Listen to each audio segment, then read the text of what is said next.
잠언 27장 11절로 19절 말씀. 내 아들아, 지혜를 얻고 내 마음을 기쁘게 하라. 그리하면 나를 비방하는 자에게 내가 대답할 수 있으리라. 슬기로운 자는 재앙을 보면 숨어 피하여도 어리석은 자들은 나가다가 해를 받느니라. 타인을 위하여 보정선자의 옷을 취하라. 외인들을 위하여 보정선자는 그의 몸을 볼모 잡을지니라. 이른 아침에 큰 소리로 자기 이웃을 축복하면 도리어 저주같이 여기게 되리라. 다투는 여자는 비 오는 날에 이어떨어지는 물방울이라. 그를 제어하기가 바람을 제어하는 것 같고 오른손으로 기름을 움키는 것 같으리라. 철이 철을 날카롭게 하는 것 같이 사람이 그의 친구의 얼굴을 빛나게 하느니라. 무화과 나무를 지키는 자는 그 과실을 먹고 자기 주인에게 시중드는 자는 영화를 얻느니라. 물에 비치면 얼굴이 서로 같은 것 같이 사람의 마음도 서로 비치느니라. 잠언 27장 11절로 19절의 제목을 보신다면 지혜로움은 이렇게 붙이고 싶습니다. 그 속에서 이 지혜로움은 우리에게 어떤 것을 오늘 본문 가운데 안겨주는가 두 가지로 생각해 볼 수 있습니다. 하나는 자신을 기쁘게 하고 행복하게 한다, 이렇게 이해할 수 있습니다. 그러니까 지혜로움이 우리 가운데 있으면 우리를 기쁘게 하고 우리를 행복하게 한다라는 거예요.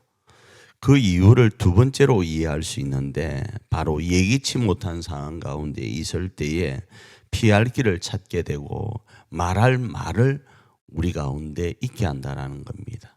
지혜로움이 있으면 말이죠. 그래서 자신이 기쁘고 행복하게 되는 거예요. 사람들이 왜 불안하고 불행해지는가 하면 예기치 못한 상황 가운데 닥쳤을 때 그 상황 속에서 자신이 무엇을 어떻게 해야 될지 모르는 거예요. 그런데 지혜로움이 우리 가운데 있으면 대답할 말과 피할 길을 찾게 된다는 거예요. 이 부분이 성경에도 나와 있죠. 하나님께서 우리 입에다가 주의 말을 담아주신다라는 말씀도 있는 거예요. 그 중에 오늘 그 지혜로움의 예 중에 하나가 이렇게 하는 것이 지혜로운 모습이다를 또 6가지 정도로 말씀을 하는데, 그 내용은 낯선 이에게 보정을 만일에 우리가 설 경우가 만일에 생겼다 하면 낯선 이에게는 그와의 관계를 확실히 하기 위해서 옷을 담보 잡고, 외국인인 경우는 그의 그 몸을 담보 잡아라. 그래야 너가 보정선 것을 헤쳐나갈 수 있다라는 겁니다. 이런 것들을 계속적으로 우리가 뭐 하는가 가슴에 새기는 거예요. 우리가 잠언을 계속 읽다 보니까 이런 부분이 들 거예요. 지난번에 이 구절이 있었는데 또 있네. 한 서너 번 반복되는 것들이 있을 겁니다. 다투는 여인부터 시작되어서 바깥에 나가면 뭐가 있다라는 내용도 계속적으로 반복될 겁니다. 그것들을 머릿속에 담아두는 거예요. 오늘 본문의 말씀도 마찬가지입니다. 보정은 성경에서 엄청나게 중요하게 다루고 있습니다. 너가 행복하기 위해서, 너가 기쁘기 위해서 보정 쓰지 말라라는 거예요. 그런데 만일에 보정을 썼을 경우는 낯선 이에게는 그의 옷을 담보하라는, 그 옷이 그에 있어서 뭐인가 하면 재산의 출발점이 되거든요. 그가 보정을 쓸 때는 나 떼어 먹겠습니다 하고 보정 쓰는 거 아니잖아요. 갚겠습니다 했으니까 갚을 수 있는 진짜 마음을 확인하라라는 거예요. 외국인도 마찬가지요. 두 번째 지혜로운 예가 뭔가 하면 축복하는 것도 때가 있다라는 겁니다. 자기 기분 따라서 아침부터 대바람부터 이웃을 향하여 축복한다고 큰 소리를 하면 그 사람이 축복한다고 여기는 것이 아니라 저 사람이 미쳤나? 왜 아침부터 저 난리를 피우나? 이렇게 이야기하면서 저주하는 것으로 받아들인다라는 거예요. 그리고 모든 거에는 뭐가 있다고요? 때가 있다라는 거예요. 막 내가 당신 축복하는데 왜 그래? 그렇게 이야기를 하면 되는 것이 아니라 지혜로운 것은 때를 가지고 어떤 일을 해야 된다라는 겁니다. 그리고 다투는 여인과는 서로 이렇게 관계를 맺고 살아가는 것이 어려운 것을 말씀을 하는 거예요. 여기서 여인만 말하겠습니까? 특별히 여인을 이야기하는 이유는 우리가 살펴본 내용과도 연결됩니다. 다투는 여인은요, 원래 여인이라는 것은 누군가를 돕는 단어예요. 하와가 아담을 돕기 위해서 나온 것처럼 여인이라는 이 단어는요, 그러니까 성별적으로 지금은 여성이라는 단어를 쓸 수 있지만 동상적으로 내가 주변에 두고 있는 모든 사람들, 그 사람들은 뭐 하는 사람들인가 하면 나를 돕는 존재이고 나도 타인을 돕는 존재라는 거예요.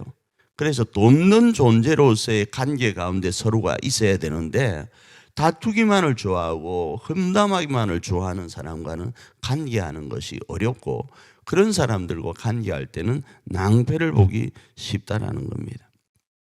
또 여러 가지 모습 속에서 자신이 관심을 갖고 마음을 둔 곳이 자신의 음식이 됨을 말씀을 합니다. 오늘 본문에 그러잖아요. 어디에다 마음을 두면 어디에 마음을 둔 그것으로 말미암아 먹고 살게 되는 거예요. 내가 무엇에다 관심을 두고 있는가? 성경은 말씀하죠. 너 물질이 있는 곳에 네 마음이 있다라는 거예요. 내가 마음을 두고 있는 곳에 뭐 한다고요? 그곳에 내가 진정한 관심을 가지고 있으니까 그 관심을 가지고 있는 곳으로부터 내가 어떤 것을 얻게 되는가? 나의 유익을 얻게 되는 부분들이 있음을 말씀합니다. 그래서 무화과 나무를 지키고 그 과실을 먹게 되고 주인을 수종들면 주인이 가진 그 영화가 자신의 영화가 됨을 18절에서 말씀하는 거예요. 그 다음에 마지막으로 두 가지를 합쳐서 보면 사람이 사람을 만드는데 사람의 모습 속에서 자신을 발견할 수 있는 거예요. 이 말이 무슨 말씀인가 하면 오늘 누군가를 만났는데 저 사람이 좀 이상해. 내가 볼 때는 경우가 아닌 행동을 해요. 그러면 그 사람을 바라보고 아이고 혀를 차면서 이렇게만 할 것이 아니라 혹여나 저 사람의 모습에서 나의 모습은 없는지를 돌아보면서 나를 만들어가는 거예요. 사람이 사람을 만듭니다. 또 다른 편으로는 누군가의 훈계와 책망과 조언이 나를 만들어간다. 이렇게도 오늘 본문은 이야기하는데, 오늘 19절 마지막 부분에서는 그 사람의 모습은 나의 모습일 수 있으니까 사람이 그만해요다. 특별히 많이 잘나봤자 별반 잘나지 않고 많이 못나봤자 별로 못나지 않았어요. 그만하니까 저 사람의 모습이 나의 모습이구나 생각하고 나의 부족함을 채워가면 내가 하나님이 만드신 모습으로 하나하나 만들어져감을 말씀하는 거예요. 이게 뭔가 하면 지혜로운 예입니다. 이런 지혜로움을 가지고 있을 때는 어떻게 된다고요? 내가 기쁘고 행복할 수 있고 예기치 못한 상황 가운데 있을 때 이렇게 피하면 되겠구나. 예기치 못한 질문 앞에 있을 때 내가 이 말을 할 수 있게 되는 거예요. 그러므로 인해서 다시 본론으로 돌아와서 자신이 기쁘고 행복하고 여유로울 수 있다라는 겁니다. 오늘도 하나님 안에서 이 여유로움이 있기를 원하고, 특별히 우리 가운데는 성령님이 계셔서 우리로 이렇게 말씀을 들었던 것이 지금 당장은 생각나지 않지만 감화감동하셔서 적절할 때에 적당한 말씀을 생각나게 하셔서 말씀하게 하실 겁니다. 피하게 하실 것입니다. 그래서 그 하나님으로 말미암은 지혜로움으로 오늘 하루도 당당하고 평안하고 기쁘고 행복하게 승리해가는 저와 여러분 되기를 축복합니다.